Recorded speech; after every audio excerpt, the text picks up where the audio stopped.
Die Sterndollar. Ein Märchen ob Platt. Dat was einmal ein Lütget Wicht. Ihre Öllern wassen storben, dat Wicht was arm.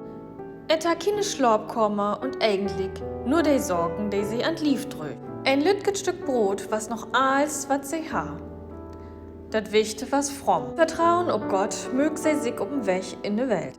Da küm ein Kerl zu Meute und wohl wat zu äten hebben. Dat Wicht dö den ollen Kerl dat ganze Brot und seh, Gott schallet die Sägen. Donner löb ein Kind über den Weg. Dat Kind jammerte und frös. So geft dat Wicht ook noch ihre Müssen weg. Und noch enners ein schenkte sie ihr Kleid.